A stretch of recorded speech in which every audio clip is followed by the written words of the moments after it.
hour of our program. My op-ed today over at HartmannReport.com is titled, How Love of Money Replaced Love of Nation and Spirit.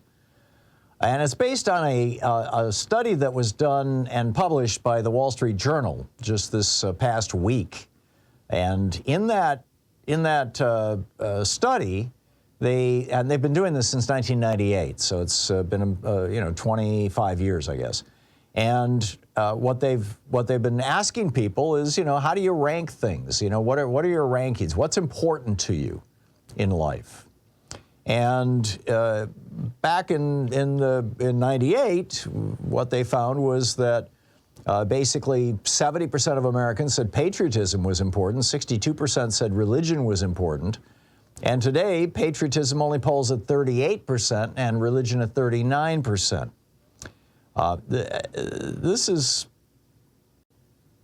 I think, an indication of what has happened, because the other big piece of information from this study is that money has gone from being the top priority for fewer than a quarter of us to more than a third of us, moving in on half of us. And part of I think there's two things that are driving this. One is a change in values, and this was something that was driven by the Reagan Revolution. The whole, Michael Douglas in 1987, the movie Wall Street, greed is good. It was simply echoing the ethos of the Reagan era, that we are now going to celebrate great wealth. After the Jimmy Carter presidency, where we were, trying to help people and trying to do the right thing for our fellow citizen. Reagan came in and was like, no, it's all about who's rich in America. In fact, Reagan even made the crack one time that there's no good people left in government, because anybody who was truly competent or smart would have left government to make money in private industry, because he could make a lot more money that way. I mean, this is the guy who told us, government isn't the solution to your problems, it is the problem. And so, number one, you've got this kind of revolution of values that came out of the Reagan Revolution, which I think has really harmed this country in a big way. We now have, billionaires shooting themselves into outer space with their spare change. It's like, really? The other thing, though, that I think is driving this, and I think this goes way beyond just a change in values, is that when Ronald Reagan came into office, a little over half of us, almost 55% of us, were solidly in the middle class.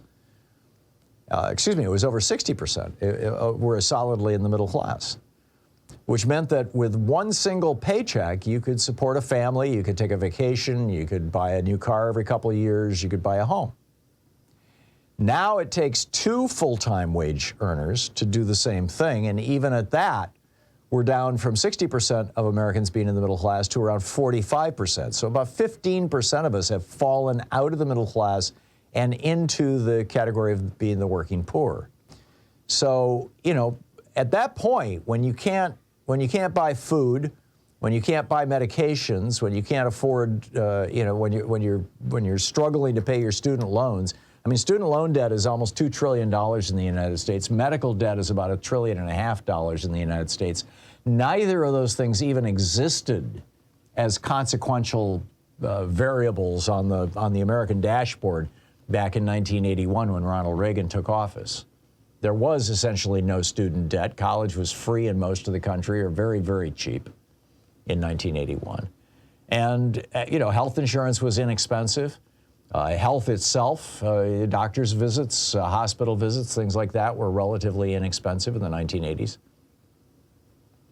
And, all of that has just kind of gone to hell. I mean, it's just, the costs of these things have exploded. Now, why has that happened? In large part because in 1983, Ronald Reagan instructed the the Securities and Exchange Commission, the Department of Justice, and there's one other federal agency that's involved in enforcing our antitrust laws. He instructed all three of this, the SEC, the Federal Trade Commission, the FTC. He instructed all three of them to stop enforcing the antitrust laws in the United States. Now, keep in mind, back in the 1960s, There was a famous case, McKinney v. Brown, I believe it was called, before the U.S. Supreme Court, in which the Supreme Court blocked the merger of two shoe companies. I think it was McKinney and Buster Brown, blocked the merger of these two shoe companies because the combined company would have had 6% of the shoe market. Right now, Nike has about 20% of the shoe market. So, I mean, you know, we've had a complete recalibration of what is a monopoly in the United States. And the result of this has been that we've got all these giant corporations and oligopolies, you know, sectors like you know, airlines, for example. You know, it's not monopolized by one company. There's 4 or 5 companies that dominate the entire industry, but they act like a monopoly. If United raises their prices $10, you know, American does 30 seconds later. They constantly monitor each other, and they may not be colluding, but they're behaving in a way that, you know, functionally is the same thing. And the result of that is that the cost of everything, the cost of healthcare, the cost of insurance, the cost of, you know, airfare, the cost of everything has exploded, and wages have not. And so now people are struggling. And so, you know, it's like if you can't pay your bills, if you're you know, one of those people who has a share of our $1.8 trillion student debt or our $1.4 trillion medical debt in the United States, and you're constantly being harassed by bill collectors, it's hard to say, oh yeah, you know, I want to be thinking about, you know, the spirituality, or I want to be thinking about, you know, patriotism.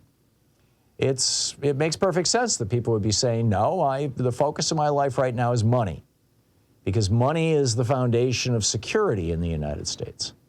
Now, it's not that way all over the world.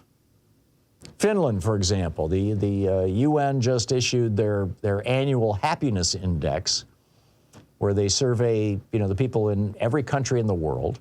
And for the 6th year in a row, Finland is the happiest country in the world. The Washington Post did a piece about this, and they kind of downplayed it. Like, you know, the Finns are actually kind of, you know, stoic and, you know, quack, quack, quack. And completely failed to mention the fact that 75% of people in Finland who work, 75% of workers, are represented by a union. So they have really good pay. You know, more than 3/4 of Finns are solidly in the middle class. Here in the United States, we're down to 45%, number one. Number two, nobody in Finland lacks access to health care. Health care is ubiquitous. Health care is, you know, they have a national health care system. Everybody's in, and it's between free and super cheap.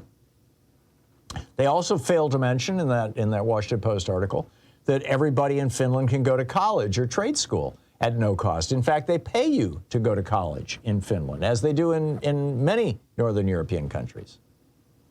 So, you know, hey, if you don't, you know, if you're not weighed down with student debt or medical debt, or you're not afraid that if somebody in your family gets sick, it's going to wipe out your family, then yeah, you have the time, you have the luxury, you have the ability to actually pay attention to things like politics and patriotism and spirituality and family and things like that. But that has been ripped from us by Reaganism, by 40 years of Reaganomics.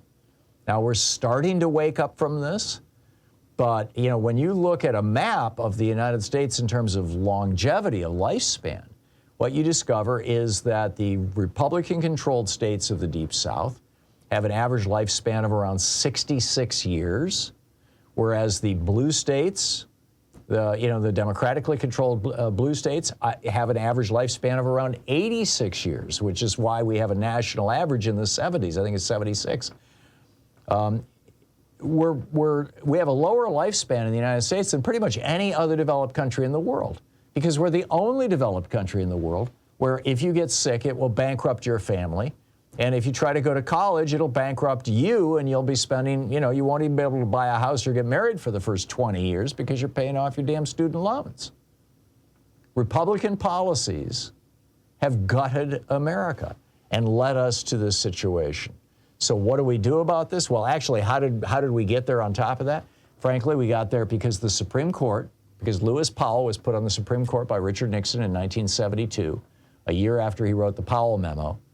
And in 1976 in the Buckley case and in 1978 the Bellotti case, which Lewis Powell authored, Lewis Powell and his Republican buddies on the court voted to say that billionaires giving money to politicians is simply an exercise of First Amendment free speech, because speech and money are the same thing, don't you know? And that corporations, this was the Bellotti decision, corporations giving money to politicians is the same thing as billionaires giving money to politicians, because corporations are people, don't you know, or persons. And these two doctrines, which the court doubled down on in 2010 with Citizens United, these two doctrines have completely corrupted our political system to the point that basically, you know, as Jimmy Carter told me on this program about 6-7 years ago, America is now an oligarchy with unlimited political bribery. So we need to do something about this. We need to do something about money in politics, which means taking on this Supreme Court decision. We can do it legislatively. We can do it by changing the composition of the court. There's a lot of ways to get there. But money in politics is the original cancer that has allowed the Republicans and their billionaire funders to basically, you know, take control of much of American politics, and certainly, you know, most of the red states and even some blue states. I mean, we're seeing this in Wisconsin. We just saw this in the senatorial election yesterday. So get out there, get active, tag, you're it.